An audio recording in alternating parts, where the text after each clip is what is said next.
Hello and thanks for staying with us at Asset Television. Welcome to the news at this hour. I am Emanuela Akwaya. First, the headlines. Troops eliminate terrorists in coordinated operations in Borno State. EFCC arrests vote buyers, recover over 70 million naira. 133 Nigerians on deportation roll in United States.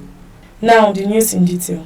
Troops of Operation Hadim Kai have killed 29 terrorists and repelled coordinated attacks in Borno and Yobe states, as the federal government declared that many of those behind recent killings in Nigeria are foreign nationals who infiltrated the country through porous borders.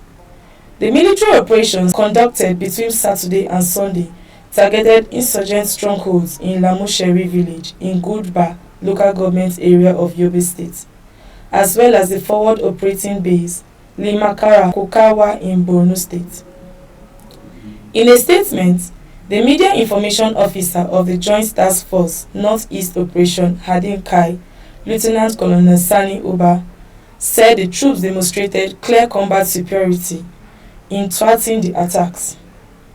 According to him, 15 terrorists were neutralized in Gudba during a precision raid under Operation Desert Sanity 5. Acting on intelligence supported by surveillance and reconnaissance platforms. Troops stormed Lamusheri village, identified as a key logistic hub for insurgents, in the early hours of February 22.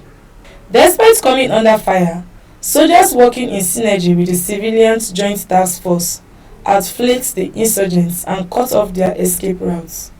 15 terrorists were killed, while several others fled with gunshot wounds. The Economic and Financial Crimes Commission (EFCC) on Saturday arrested 20 persons in connection with electoral malpractices during the just concluded FCT polls. The Commission's spokesperson, Dele Oyewale, disclosed this in a statement issued on Sunday in Abuja, noting that the arrests were made across different area councils in the FCT. According to him, the suspects were apprehended for offences ranging from obstruction of electoral officers to vote buying and vote selling, involving a total sum of 17,218,700 naira. Oyewale revealed that one of the suspects was arrested with 13.5 million naira discovered in a vehicle parked close to a polling unit in Kwali Area Council. He further broke down the arrest, stating that 2 suspects were picked up in Abaji, 9 in Gwagwalada, 4 in Kuje, and 4 in Kwali. The EFCC spokesman added that the suspects would be charged to court upon the conclusion of investigations. The arrest underscore heightened surveillance by anti-graft agencies during the FCT elections, as authorities move to curb electoral malpractice and enforce compliance with electoral laws. Operatives of the National Drug Law Enforcement Agency have foiled bizarre plots by 2 suspected drug traffickers to move consignments of cocaine and opioids in Kano and Lagos states, respectively. A statement by the Director, Media and Advocacy of the agency, Femi Babafemi, on Sunday in Abuja, said that the drugs were concealed in their stomach and fake baby bump. Babafemi said that the drugs were to be moved through the Malam Aminu Kano International Airport, Kano, and the semi-land border in Lagos to Europe and other destinations. He said that the suspects, who had a protruding tummy, was nabbed on Monday while attempting to cross to Cotonou in the Benin Republic. Similarly, on the same day in Kano, Babafemi said that the NDLEA operatives at the screening point of the departure hall intercepted a 41-year-old Ivorian drug suspect. The Catholic Bishop Conference of Nigeria has called on the National Assembly to urgently amend the Electoral Act to mandate real-time electronic transmission of election results, warning that dwindling voter turnout threatens the legitimacy of Nigeria's democracy. The call came at the opening of the 2026 first plenary meeting of the bishops in Abuja, where church leaders voiced deep concern over what they described as a steady erosion of public trust in the electoral process. President of the CBCN and Archbishop of Owerri, Lucius Ugochi, revealed that voter participation has dropped dramatically from 69% in 2003 to just 23%. In his homily at the opening mass, the Catholic Archbishop of Abuja, Ignatius Kaigama, decried what he described as a culture of seeking power without accountability. He expressed concern over rising youth unemployment, noting that he frequently receives appeals from highly qualified graduates unable to secure jobs. He urged young people to direct their demands to elected officials, emphasizing that religious institutions lack constitutional authority to provide employment. Kaigama also advocated the full deployment of modern electronic systems in future elections and expressed hope that the 2027 general polls would mark a departure from past irregularities.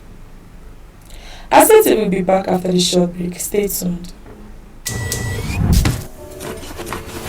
Mom, 20,000 naira for that video game I told you about. 20,000? Yeah. Didn't that just give you money? Yeah, but I need more for this new release. My hands are busy. Go ahead, send it yourself. 20,000, okay? Facial verification. What the? Forgot to mention, your dad taught me how to set it up in order to avoid sending large sum of money accidentally. Come on. You think you can assault me the way you studied with your dad? You are lucky I'm always sending it.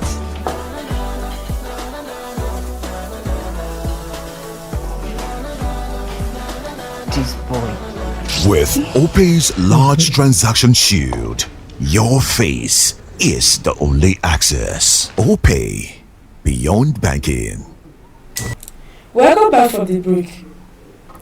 The National Assembly has unveiled far-reaching reforms in the newly enacted Electoral Act 2026, including a 2-year jail term for any resident electoral commissioner who withholds vital electoral documents, and the creation of a dedicated fund to guarantee the financial autonomy of the Independent National Electoral Commission ahead of the 2027 general election.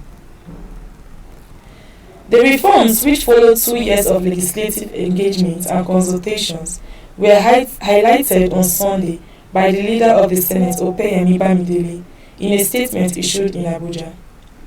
Bamidele's attempt to highlight the benefits of the electoral reform comes barely 24 hours after opposition parties fumed that provisions in the 2026 Act on primaries, campaign funding, and election timelines tilted the playing field in favor of the ruling All Progressives Congress. While the presidency and the APC have defended the amendments as necessary reforms to deepen democracy and strengthen electoral integrity, opposition figures insisted the changes were skewed to weaken political competition. The Senate leader, however, argued that there were several merits that many Nigerians were not considering in the new Electoral Act. The Electoral Bill 2026 was harmonized by both chambers of the National Assembly, particularly over contentious Clause 63, before it was transmitted to President Bola Tinubu for assent to avert any constitutional crisis in the build-up to the next general election. No fewer than 19 additional Nigerians have been named on the United States government's worst of the worst criminal list and are scheduled for deportation. U.S. Department of Homeland Security on Sunday showed that the latest update has increased the total number of Nigerians slated for deportation to 113. The newly listed individuals were convicted of offences ranging from sexual assault of a minor, fraud, assault, drug trafficking, and money laundering, among others. A note accompanying the list stated that the convicts were arrested by officials of the U.S. Immigration and Customs Enforcement and will be deported after the completion of immigration procedures. Serena Williams' former coach Rick Massey believes the 23 times Grand Slam champion is certain to return to competitive tennis, saying the 44-year-old is going all out in training to prepare for a comeback. Williams, who won her last Grand Slam singles title in 2017 and has not competed since the 2022 US Open, officially entered tournaments after rejoining the tennis anti-doping test pool last year. The American has denied that she is preparing to return to the sport she dominated for 2 decades, but raised eyebrows last month by deflecting questions about a comeback during an appearance on NBC's Today's Show. And that is the size of our package at this hour. Do follow us on all our social media handles. On behalf of the news crew, I am Emmanuela Akwaya.